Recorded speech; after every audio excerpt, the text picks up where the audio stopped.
Hello students. तो आज मैं एक बार फिर से आप लोगों को क्या गया हूँ एक नया टॉपिक नया चैप्टर लेकर के, जो कि आज क्लास 12 का बायोलॉजी का 8वां अध्याय हम लोग अध्ययन करेंगे, जिसके अंतर्गत आता है आपका जनन, स्वास्थ्य एवं रोग। जनन संबंधी जितने प्रकार का विकार है, व्याधि है, रोग हैं, उन सब का हम लोग अध्ययन करेंगे। और यह जो चैप्टर स्टार्ट हुआ है अब एक के बाद एक, मतलब टोटल इसको हम लोग खत्म करके ही छोड़ेंगे। देखिए, पहले आप समझ लीजिए कि आखिर जनन, स्वास्थ्य और रोग का मतलब क्या है। जनन स्वास्थ्य का मतलब जो है, जन्म करने के दौरान जब से हमारे अंडवाहिनी में, मादा के अंडवाहिनी में निषेचन होने के बाद युग्मनज बनता है, और युग्मनज बनने के बाद जैसे ही गर्भाशय में उसका अंतरोपण होता है, उसके बाद से जन्म की प्रक्रिया चालू हो जाती है। उसके बाद फिर जो है 266 से 84 दिन के अंदर एक नए बेबी का निर्माण होता है, उनका जन्म होता है। उसके बाद अब उस बेबी जो जन्म लिया है उसमें यह देखा जाता है कि किसी प्रकार का कोई व्याधि विकार तो नहीं है। यदि वो सभी तरीके से अच्छा है, किसी प्रकार का कोई दिक्कत नहीं है, तो हम लोग समझते हैं कि वह बच्चा जो है स्वस्थ है। ठीक है। और यदि किसी प्रकार का उसमें कमी हो गया या अधिकता हो गई किसी भी तत्व की, तो हम लोग मानते हैं कि उसके शरीर में किसी न किसी प्रकार का रोग का वास हो रहा है। ठीक है। तो चलिए आज हम लोग अध्ययन करते हैं इस 12th क्लास का 8वां चैप्टर। ठीक है, इसका नाम क्या है? जनन, स्वास्थ्य और रोग। चलिए स्टार्ट करते हैं कि रोग है क्या, डिजीज हम लोग कहेंगे किसको। तो सीधा समझिए, किसी भी, थोड़ा सा ऊपर लिखते हैं, किसी भी जीव के शरीर में, किसी भी जीव के शरीर में, अब जीव में मनुष्य भी हो सकते हैं, जानवर भी हो सकते हैं। ठीक है। तो किसी भी जीव के शरीर में असामान्यता, सीधा समझते हैं, देखिएगा, असामान्यता या एवं शारीरिक, ठीक है, स्वास्थ्य में कमी या अधिकता क्या कहलाता है? रोग कहलाता है। कमी या अधिकता क्या कहलाता है? रोग कहलाता है। या फिर सीधे तौर पर हम लोग कह सकते हैं, ठीक है, यहां पर हम लोग इसको रोग को इन शॉर्ट कह सकते हैं,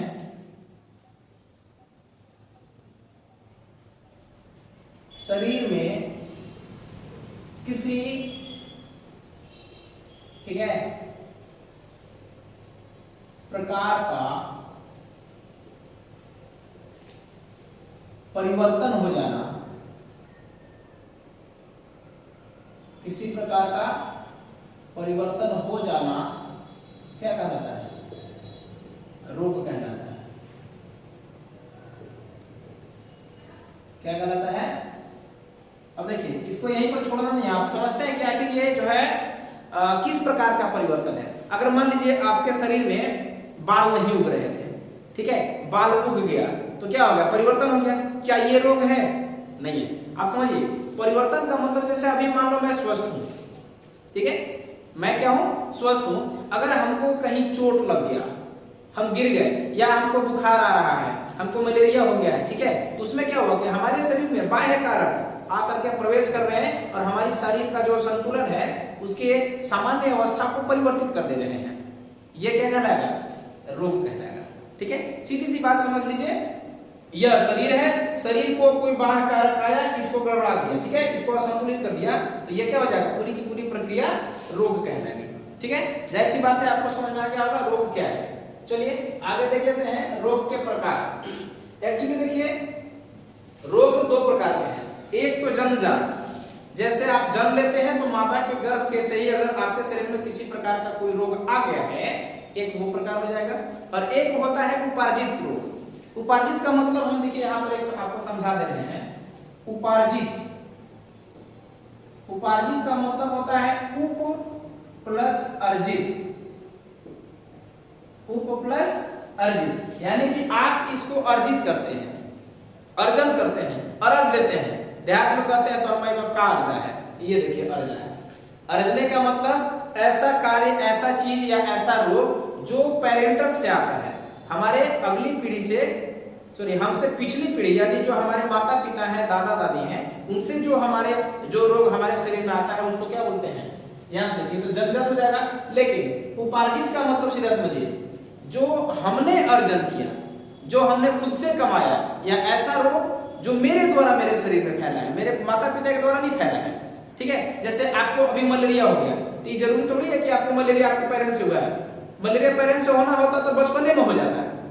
यहाँ क्या है, अभी हमको हो रहा है, फिलहाल में टाइफाइड हो गया, किसी को कैंसर हो जा रहा है, ठीक है, एड्स की बीमारी हो जा रही है, तो ये सब क्या है? उपार्जित है। क्या है? उपार्जित है। उपार्जित का मतलब आप खुद से उसको कमाए हैं, अर्न किए हो। ठीक है, चलिए तो जन्मजात रोग देखिए दो तरीके का हम बताएं यहाँ पर, या किसी जीन में उत्परिवर्तन के द्वारा, किसी जीन में उत्परिवर्तन के द्वारा जब आप गुणसूत्र पढ़ेंगे, ठीक है, तो उसमें अगर डीएनए को और ज्यादा काट करके आप खींचेंगे तो उसमें से निकलते हैं जीन। ठीक है, क्या निकलते हैं? जीन। ठीक है, अब उस जीन के द्वारा यदि आपके शरीर में जीन में परिवर्तन आ रहा है, किसमें? जीन आप समझ लीजिए, क्रोमोसोम से संबंधित है, गुणसूत्र से संबंधित है, जीन में आपका परिवर्तन आ रहा है, तो उसे देखिए कौन कौन सा रोग हो सकता है। अब देखिए आ रहा है आपका एल्काप्टोन्यूरिया, ये जीन संबंधी रोग है। फिनाइलकीटोनुरिया, ये दोनों एक ही में, फिनाइलकीटोनुरिया दोनों क्या है? एक ही में है। रंजकहीनता का मतलब आपके शरीर में रंजक मतलब होता है कलर। ये जो रंज दिख रहा है, रंजक मतलब क्या होता है? कलर। अगर कलर की कमी हो रही है, यानी कि आपके शरीर में हीमोग्लोबिन की कमी हो रही है, ठीक है, या फिर आपको देखने में किसी प्रकार का कोई दिक्कत होता है, ठीक है, कलर को छांटने में दिक्कत होती है, जैसे मान लो वो येलो कलर का है, व्हाइट कलर का है, रेड कलर का है, और आपको पहचानने में परेशानी हो रही है, तो समझिए वो कौन सा रोग है? जन्मजात है और जीन में उत्परिवर्तन के कारण। उत्परिवर्तन का मतलब सीधा समझिए, उत्परिवर्तन मतलब होता है म्यूटेशन। क्या होता है? म्यूटेशन। ठीक है, म्यूटेशन का मतलब है अचानक, जैसे मान लीजिए हमारे पीढ़ी में सबका शरीर स्वस्थ है, कोई दिक्कत नहीं, किसी प्रकार का कोई समस्या नहीं है, लेकिन अचानक एक में क्या हुआ? किसी का नाक लंबा हो गया, नाक के ऊपर बाल आ गया, कान के ऊपर बाल आ गया, ठीक है, तो वो क्या हो जाता है? उत्परिवर्तन हो जाता है। ठीक है, अचानक किसी लक्षण का अगर आपके शरीर या आपके पीढ़ी में दिख रहा है, तो वही लक्षण क्या हो जाते हैं? उत्परिवर्तन। तो जीन में अचानक किसी प्रकार का कोई नया लक्षण अगर उत्पन्न हो जाए या दिख जाए तो हो जाता है उत्परिवर्तन। क्या देखिए, रंजकहीनता भी जीन में परिवर्तन से होगा। ये देखिए दात्र कोशिका अरक्तता, दात्र का मतलब होता है हंसिया। ठीक है, हंसिया समझिए। दात्र कोशिका का मतलब है सिकल सेल एनीमिया, उसका इंग्लिश क्या होगा? सिकल सेल, ठीक है, anaemia, sickle cell anaemia. Anaemia इसमें क्या होता है कि देखिए आपके रक्त का जो पार्ट है, ब्लड का जो आपके रक्त का जो कण का भाग है या प्रकार जो उनका आकार है, वह आकार ना इस तरीके का टेढ़ा हो जाता है। अरे बस हमें इस तरीके का जब टेढ़ा हो जाएगा तो इसको बोलते हैं दात्र कोशिका। दात्र मतलब आप हंसुआ देखे हैं, इस तरीके का हंसुआ रहता है, ठीक है, गेहूं काटने में काम में आता है। इसी तरीके का आपका जो क्या हो जाएगा? कोशिका हो जाएगा, कोशिका आपकी टेढ़ी हो जाएगी, सीधा समझिए दात्र कोशिका हो जाएगा। और यह रोग भी क्या है? जन्मजात है, यानी कि यह रोग आपके शरीर में आपके जच्चा द्वारा, यानी जो आपको जन्म दिया आपके माता जी, उनके द्वारा आपके शरीर में आता है। ठीक है, और क्या है? हीमोफीलिया। क्या है? हीमोफीलिया। हीमो मतलब हीमोग्लोबिन, हीमोग्लोबिन संबंधित है हमारे रक्त से, और फिलिया का मतलब है उसमें किसी न किसी प्रकार की बीमारी आ जाती है। इससे भी क्या होगा? आपके शरीर में अगर थोड़ा सा भी कोई कट लग जाता है, ठीक है, इस प्रकार का उसमें व्याधि आती है कि यदि दौड़ते दौड़ते हमारा छोटा सा कील से लग गया या ब्लेड से कहीं कट गया, तो आपका क्या होता है? जल्दी से ब्लड का स्राव नहीं रुकता है। ठीक है, जब जल्दी से ब्लड का स्राव नहीं रुक रहा है तो उसको हम लोग कहते हैं क्या चीज? हीमोफीलिया। अब आगे देखिए वर्णांधता आ रहा है, वर्णांधता। चलिए इसको मैं इरेज कर लेता हूं, ठीक है, देखते हैं वर्णांधता है क्या। समझिए, वर्णांधता का मतलब है वर्ण प्लस अंधता।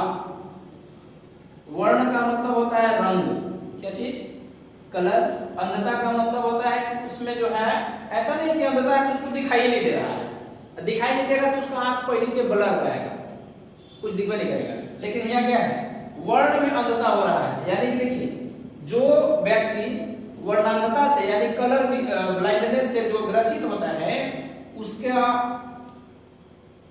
लाल और हरा रंग, लाल और हरा रंग जब एक साथ प्रतीत हो, जैसे मान लीजिए ट्रैफिक सिग्नल पे क्या होता है, रेड और ग्रीन एक साथ जल जाता है, तो वैसे समस्या में क्या होगा, कभी गड़बड़ हो जाएगा, पता चला इसे खड़ा है, सोचा ग्रीन होगा तो जाएंगे, ग्रीन हो गया, इसको पता नहीं चला, पीछे से आया हमारा ठा, तब उसको पता चलता है कि अब लाल क्या हो गया है, ग्रीन हो गया है। तो सीधा समझिए लाल और हरे कलर में जब अचानक एक बात, जैसे मान लीजिए आजकल लोग मोबाइल में लूडो खेलते हैं, आप देखे होंगे, यदि कोई व्यक्ति कलर ब्लाइंडनेस से जूझ रहा है, ग्रसित है, तो रेड और ग्रीन दोनों का अगर पासा एक जगह आ जाएगा तो उसको चलने में परेशानी होगी, टैप करेगा रेड वाला, टैप कर देगा ग्रीन वाला। अरे बात समझ ऐसा होता है, तो सीधे समझ लीजिए वर्णांधता में होता है ऐसा यह रोग है जिसमें ग्रसित व्यक्ति को लाल और हरे रंग में विभेद करने में परेशानी हो जाती है। अगला चलिए देखते हैं गुणसूत्रीय विकार। आप जानते हैं कि मनुष्य में अगर संख्या देखा जाए तो 46, जोड़े में देखा जाए तो 23 जोड़े गुणसूत्र होते हैं। अगर पूछेगा कि अगुणित गुणसूत्र की संख्या कितनी, तो आप 46 मार देंगे, द्विगुणित गुणसूत्रों की संख्या कितनी, तो 23 मारेंगे। ठीक है, इधर समझिए, अब कह रहा है कि गुणसूत्रीय असामान्यता द्वारा रोग फैलता है, यानी गुणसूत्र के द्वारा जब हमारे शरीर में असामान्यता आ जाएगा, यानी कि अगर परिवर्तन आ जाएगा तो उसको बोलते हैं हम लोग क्रोमोसोमल डिसऑर्डर। सीधा समझिए, अब इसमें कौन कौन सा डिसऑर्डर आएगा, क्रोमोसोमल डिसऑर्डर में down syndrome, Edward, Turner, Klinefelter, मुख्य रूप से आपके डाउन, टर्नर और क्लाइनफेल्टर एग्जाम्स में पूछे जाते हैं, लेकिन आपको जानना कितने, डाउन, एडवर्ड, टर्नर और क्लाइनफेल्टर सिंड्रोम। सीधा समझिए, लैंगडन डाउन ने, एक वैज्ञानिक आए थे, जीव वैज्ञानिक आए थे, लैंगडन डाउन, उन्होंने जो है डाउन सिंड्रोम को बताया था। ठीक है, यदि आपके गुणसूत्रों का जब निर्धारण होता है, 23 जोड़ी गुणसूत्र, क्या होता है कि 23 जोड़ी मादा से और 23 जोड़ी ना, मतलब कि माता से और पिता से दोनों को मिला करके भ्रूण में क्या होता है, 23 जोड़ी इसका लक्षण, 23 जोड़ी इसका, दोनों को मिला करके इसमें भी 46 और इन दोनों में भी 46, इस तरीके होता है। लेकिन जोड़े वाइज 10वां, 11वां, 18वां, 20वां, 21वां, 22वां, 23वां जोड़ा इस तरीके से बनता है गुणसूत्रों का। तो सीधा समझिए, डाउन सिंड्रोम में क्या होता है कि एक जो 21वां जोड़ा हमारे शरीर में बनता है, 21वां जोड़ा जब बनता है तो इसके क्रोमोसोम में कमी हो जाती है, क्या हो जाएगा, कमी हो जाएगा, तो क्या बोलेंगे उसको, डाउन सिंड्रोम। फिर आता है एडवर्ड, तो मान लीजिए बाद में इस पर चर्चा करेंगे। टर्नर सिंड्रोम, इसमें क्या होगा, एक बढ़ जाएगा। ठीक है, क्लाइनफेल्टर क्या होगा, इसमें भी हमारे पास मान लीजिए 46 गुणसूत्र हैं, क्या है 46 गुणसूत्र, लेकिन एक अधिक हो जाएगा। यहाँ पर टर्नर डाउन में क्या था, 21वें जोड़े में प्रॉब्लम हो रहा है, 21वें जोड़ी में कमी हो रही है, और यहाँ पर टर्नर में क्या होता है, एक 22वें जोड़े में अधिक हो जाता है, 22 प्लस 1 हो जाएगा, 22 प्लस y या 22 प्लस x हो जाएगा, ऐसा बात है। लेकिन क्लाइनफेल्टर में होता क्या है कि टोटल होने के बाद 46 प्लस x हो जाएगा या 46 प्लस y हो जाएगा। अब देखिए, अगर 46 प्लस x हो गया यानी एक क्रोमोसोम की वृद्धि हो गई, तो यहाँ पे आप समझिए बॉय गर्ल की तरह बिहेव करने लगेगा, बॉय की तरह बिहेव करने लगेगा। ठीक है, ये मत समझ लीजिएगा कि वो ट्रांसजेंडर हो गया, काफी लोग ऐसे समझ लेते हैं कि ये ट्रांसजेंडर की बात है, लेकिन नहीं, सीधा समझिएगा फिर से, यदि किसी कोई व्यक्ति क्लाइनफेल्टर सिंड्रोम से जूझ रहा है और मान लो वह बॉय है, क्या है, बॉय, तो बॉय में क्या होगा, उसका आवाज थोड़ा थोड़ा सुरीला हो जाएगा, लगेगा कि कोई लड़की बोल रही है। ठीक है, उसका जो शारीरिक विकास हो जाएगा, स्तनों में वृद्धि हो जाएगी ना, इस तरीके का देखने को मिलेगा। और यदि वह गर्ल है, क्या है, गर्ल है, तो गर्ल होने के कंडीशन में बॉय की तरह बिहेव करने लगेगा, हल्का फुल्का उसका दाढ़ी मूंछें आना चालू हो जाएगा। ठीक है, उसके आवाज में भारीपन हो जाएगा, समझ में, ये सब चीजें हो जाती है। और ये क्लाइनफेल्टर को हमको ऐसा नहीं समझना है कि वो ट्रांसजेंडर हो गया, नहीं, यहाँ पर बॉय बॉय ही रहेगा, गर्ल गर्ल ही रहेगा, बस थोड़ा सा उसका अपीयरेंस जो है अलग हो जाएगा, बॉय गर्ल की तरह करने लगेगा भी है और गर्ल बॉय की तरह, लेकिन ये अपोजिट नहीं हो सकते हैं, होते नहीं अपोजिट। एक चलिए लास्ट है, इसका बता रहा है वातावरणीय, यानी कि वातावरण, ये देखिए मुख्य रूप से है ना, इसलिए हम ज्यादा इसको बताएंगे, इसलिए समझिए।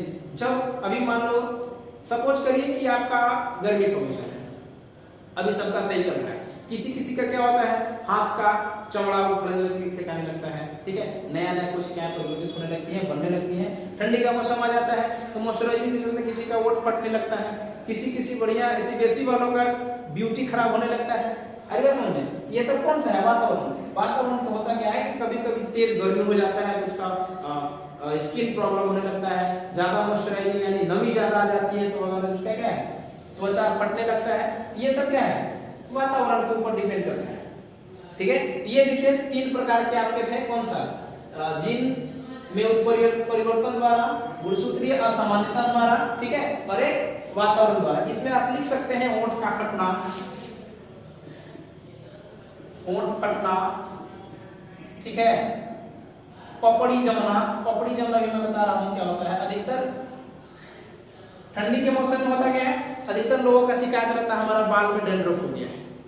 डैंड्रफ क्या है, आप डस्ट इसमें जा रहा है, गंदगी आपको आपके सिर में जा रहा है, वो जम जाते हैं, ठीक है, और जो छिद्र होता है जिससे पसीना निकल रहा होता है उसी में जाकर बंद कर देता है। आप डेली डेली बात नहीं करेंगे, डेली डेली गंदगी को साफ नहीं करेंगे, ये जाकर पपड़ी जम जाता है। दूसरी चीज, जब आपके शरीर में विटामिन ए की कमी हो जाती है तब भी कभी कभी पेलाग्रा हो जाएगा, पेलाग्रा का मतलब त्वचा के ऊपर पपड़ी जम जाता है, ठीक है, तो उससे क्या हो जाता है हमारा ये रूसी डैंड्रफ हो जाता है। चलिए ये सब क्या है, वातावरणीय कारक, आप इसका एक स्क्रीनशॉट लीजिए।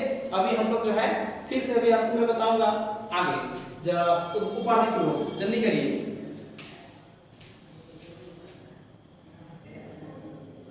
चलिए तो हम लोग देखते हैं हमारा जो आगे वाला है कौन सा, उपार्जित रोग, ठीक है। तो चलिए इसमें देखते हैं ये कौन कौन सा इसका प्रकार है। उपार्जित आप समझ गए, ऐसे रोग जो हमारे जन्म होने के बाद खुद से हमारे शरीर में प्रत्यक्ष रूप से प्रवेश करेंगे वो कहलाते हैं हमारे कौन सा, उपार्जित रोग, ठीक है। तो चलिए इसमें देखते हैं पहला कौन सा है, संक्रामक या संचरणीय। संक्रामक आप समझ सकते हैं ट्रांजिटिव, ठीक है, इन्फेक्शनल मतलब जो एक दूसरे को छूने से फैल जाएगा, एक दूसरे के संपर्क में आने से फैल जाएगा, एक दूसरे के साथ बैठने खाने, ठीक है, मतलब साथ मिलने जुलने से जो रोग हमको फैल जाते हैं उसको हम लोग कह सकते हैं क्या चीज, संचरणीय या फिर संक्रामक रोग, ठीक है। तो चलिए इसमें देखते हैं ये फैलता है किसके द्वारा, सीधा देखिए ये जो है विषाणु के द्वारा, जीवाणु के द्वारा और कृमि, छोटा छोटा कीड़ा, ठीक है, देखिए विषाणु के द्वारा फैल जाएगा, जीवाणु के द्वारा फैलता है और कृमि के द्वारा फैलता है, ठीक है। तो समझेंगे इसमें संक्रामक रोग का क्या है, फर्स्ट इसमें क्या क्या होंगे, चेचक, जिसको हम लोग छोटी माता के नाम से जानते हैं। देखिए छोटी माता किसी प्रकार का कोई देवी देवता है नहीं, ऐसा सब लोगों को लगता है कि चलिए इनको माता जी दिखाइए तो चलिए 2 4 7 दिन 10 दिन 11 दिन इनको सुलाएंगे, नींद उनका सेवन कराएंगे तो सही हो जाएंगे, ऐसा नहीं है। ये विषाणु जनित रोग है, जीवाणु जनित रोग है, आप इसको क्या करिए, इसका इलाज कराइए, ठीक है, जल्दी अगर आपको क्योर चाहिए तब। ये छोटी चेचक, देखिए चेचक जो है पार्वो वायरस से फैलता है, पार्वो वायरस से फैलता है और ये चेचक बहुत जानलेवा हो सकता है यदि आप इसका अच्छे तरीके से ख्याल ना रखें तो ना। देखिए कौन होता है छोटी चेचक, दाग, दाग आप समझते हैं ना, खुजली के दौरान ऐसा क्या होता है, गोल गोल गोल सा ऐसा बन जाता है, इच होने लगता है, बहुत ज्यादा खुजली होती है, हो गया चेचक। बड़ी चेचक किसको कह सकते हैं, कुष्ठ, इन्फ्लुएंजा, आदमी छींकने लगता है, ठीक है, बार बार छींकेगा, इसमें तो छींकने से क्या होता है, इसमें भी निकलते हैं, ठीक है, वायरस निकलते हैं। अब ये क्या होगा, वायरस निकला, छींके, दूसरे के साथ जाकर के चिपक गया, अब उसके सांस के श्वसन मार्ग के संपर्क में आकर के उसको भी इन्फ्लुएंजा का शिकार बना लेगा। तो इस तरीके से आप कह सकते हैं ना। देखिए खसरा सब वही है, प्लेग, हैजा, मलेरिया। यहाँ पर देखिए आप संक्रामक को हम लोग मलेरिया में रख सकते हैं क्योंकि ये भी जो है ना प्रोटोजोआ के द्वारा फैलता है और इसी प्रोटोजोआ के संपर्क में अगर आप आ गए तो आपको भी हो सकता है हेपेटाइटिस। हेपेटाइटिस आपका जो है हेपेटिक कोशिका से संबंधित है, ये लीवर की है, लीवर का रोग है। आपके यकृत में जब किसी प्रकार का हेपेटिक सेल किसी तरीके से अगर डैमेज हो रहा है या वो काम अच्छे से नहीं कर पा रहा है तो समझिए कि आपका हेपेटाइटिस हो रहा है मतलब आपका लीवर का जो कोशिकाएं हैं, लीवर में दो प्रकार की कोशिकाएं होती हैं, आपको पता होना चाहिए। एक हेपेटिक सेल जो लीवर के जितने भी उसकी अवस्था है या उसका जो भाग है, लीवर का भाग मांसपेशियां वगैरह, उसका निर्माण करता है।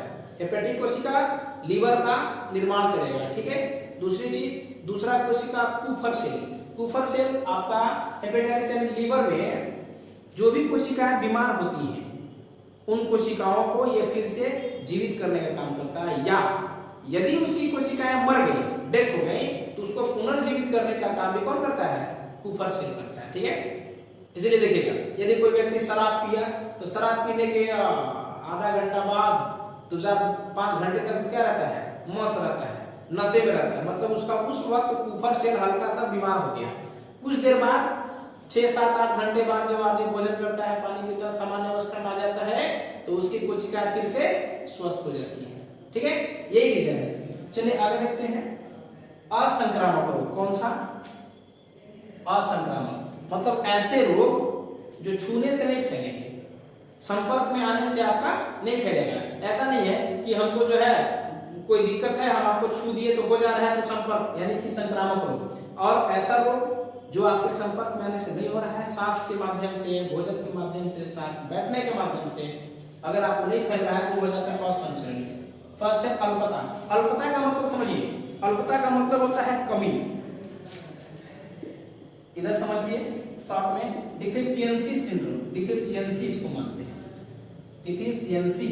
यदि आपके शरीर में किसी प्रकार की कोई कमी हो रही है तो उसको बोलेंगे हम लोग अल्पता। अल्प मतलब कम, यदि कमी हो रही है तो अल्पता रोग हो गया है आपको, ठीक है। तो ये क्या है? अल्पता। जब आपके शरीर में देखिए B1 विटामिन वगैरह की कमी हो जाती है तो बेरी, अगर सोडियम की कमी हो रही है तो घेंघा, इंसुलिन में असंतुलन हो रहा है तो मधुमेह हो जाएगा। क्वाशियरकोर, क्वाशियरकोर एक बीमारी है, उसमें क्या होता है कि देखिएगा लड़का का हाथ पर दुबला पतला रहेगा, अब पेट उसका ढोल जैसा रहेगा, ठीक है। तो आप समझ लीजिएगा कि वो कौन सा है? क्वाशियरकोर से जूझ रहा है, ठीक है। उसमें जो है कुपोषण हो जाता है, भरपूर पोषण जब उसको नहीं मिलता है, विटामिन प्रोटीन वगैरह सब अच्छे तरीके से नहीं मिलेगा तो क्वाशियरकोर हो जाता है। दुबला पतला रहेगा, ऐसे टाकुशीला ऐसे रहता है, पेट ऐसे रहेगा, ठीक है, पेट ऐसा रहेगा, पूरा गर्दन ऐसे रहेगा, मुंडी ऐसे रहेगा, हाथ, ठीक है, हाथ रहेगा दुबला पतला, मुंडी इतना बड़ा का रहेगा एकदम घड़ा जैसा, और पेट ठीक है जेसीबी। तो समझ लीजिए ये कौन सा रोग है?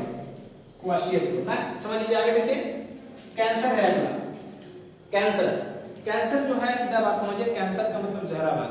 कुछ लोगों को लगता है कि कैंसर केवल बॉडी में होता है, कैंसर किसी भी शरीर में हो सकता है, किसी भी पार्ट में हो सकता है। अगर आपके शरीर का कोई पार्ट एकदम वहां का ऊतक टिश्यू जो है, ये कौन सा है?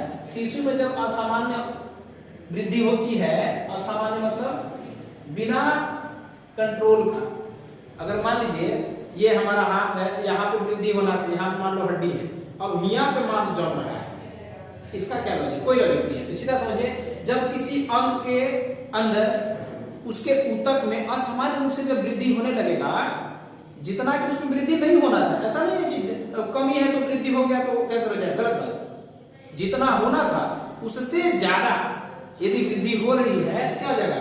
कैंसर हो जाएगा। सपोज दैट आपके शरीर में आरबीसी और डब्ल्यूबीसी सामान्य रूप में होने चाहिए। अगर मान लीजिए डब्ल्यूबीसी आपका सामान्य रूप में नहीं है, उसका जो है मानक है 4000 से आपको 11000 के आसपास होना चाहिए, लेकिन अगर काउंट बता रहे हैं 4000 से 11000 क्वांटिटी अगर आपके शरीर में डब्ल्यूबीसी की है तो आप स्वस्थ हैं। अब सीबीसी जब चेक कराते हैं तो पता चलता है ये सब चीज। उसमें क्या है, यदि 11000 से क्वांटिटी आपके शरीर में ज्यादा डब्ल्यूबीसी हो रहा है तो ये ब्लड का कार्पल्स होते हुए भी आपके शरीर में कैंसर का कारण बन सकता है।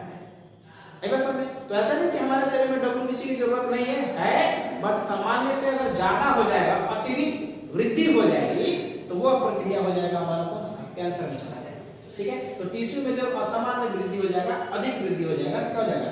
कैंसर। अगला है मेंटल डिसऑर्डर। मेंटल मतलब पागल नहीं हो जाएगा, मेंटल में बहुत सारा आता है, देखिए मानसिक विकार, पागलपन, पागल जैसा करने लगेगा, दिमागी हालत उसकी ठीक ठाक नहीं रहेगी, सामान्य नहीं रहेगा। मेमोरी लॉस, अगर मेंटल डिसऑर्डर हो रहा है तो उसका जो है याददाश्त की क्षमता क्या हो जाएगी? धीरे धीरे कम होते जाएगी। कभी कभी कहेगा ओहो लगता है हम आपको कहीं देखे हैं, अच्छा, अरे आप तो हमारे पापा हैं, समझ रहे? ये सब भी हो सकता है मेमोरी लॉस ना। आगे देखिए क्या है, भ्रम। भ्रम का मतलब है भ्रम में जो होता है वो नहीं होता है और जो नहीं होता है वो होता है। नहीं समझे? हमको लग रहा है कि पेन है, लेकिन जो भ्रमित हो गया है उसको इसमें श्रीदेवी नजर आएगा। श्रीदेवी, वाह ब्यूटीफुल वुमेन, ठीक है, लेकिन एक्चुअली में है क्या, मार्कर है। उसको श्रीदेवी नजर आ रहा है, मतलब उसको भ्रम हो गया है। क्या हो गया है? भ्रम हो गया। और अगर ये मार्कर है और अच्छा आदमी इसको मार्कर कह रहा है, मतलब सामान्य है, और मार्कर होते हुए भी इसको कोई दूसरा आदमी कुछ और मान ले रहा है, तो जो दूसरा कुछ मान रहा है वो भ्रम हो गया। इसको बोतल मान लेगा, ठीक है, इसको आइसक्रीम मान लेगा, तो ये क्या हो जाएगा, समझिए कि उसको भ्रम है ना, दिक्कत हो रहा है, ब्रेन उसका अच्छे तरीके से वर्क नहीं कर रहा है। समझिए सिर दर्द, आप समझ ही रहे हैं, बुरी आदत के कारण। बुरी आदत को तो समझते हैं, मस्त डिजाइन वाला ऐसे उड़ाते हैं सर ना, तो वो सब क्या हो गया, सिगरेट यानी स्मोकिंग कर रहा है, गुटखा खा रहा है ना, शराब का सेवन कर रहा है, ये सब क्या हो जाते हैं, गलत आदत। यानी बुरी आदत के कारण जो रोग फैलता है, देखिए उससे आपको कैंसर भी हो सकता है। आप सुने होंगे मुंह का कैंसर, फेफड़े का कैंसर, गुटखा खाने से इतना गल जाता है, कभी कभी देखे होंगे इधर से तो दांत दिखिए रहा है, इधर से दिख रहा है, ठीक है, तो ऐसा काम ही नहीं करना है। मधुमेह, डायबिटीज भी बढ़ जाएगी, मोटापा, ठीक है, बहुत लोग को देखोगे खूब शराब पीता है, खूब शराब पीता है, खूब बियर पिएगा, बियर में बाबू बेकिंग सोडा होता है, सोडियम बाइकार्बोनेट। आप खाएंगे, आप बेकिंग सोडा थोड़ा सा पुआ में डाल दीजिए, रोटी में डाल दीजिए, आपको आटा गूंथने की जरूरत नहीं पड़ेगा, अपने फूल के से जो आसमियाना हो जाएगा। अरे बात समझे? तो देखिए क्या हो रहा है, मोटापा, आपका शरीर भी अनियंत्रित रूप से बढ़ने लगेगा। और ठीक है, हो गया, ये तो हम बता ही दिया।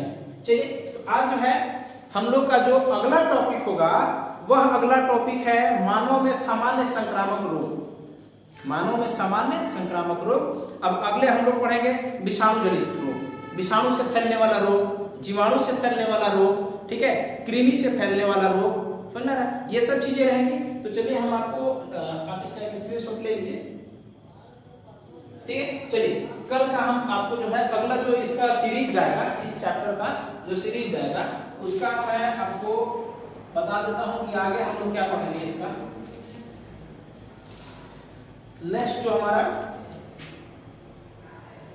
नेक्स्ट इसका जो टॉपिक है वो है, आप पढ़ लेंगे विषाणु जनित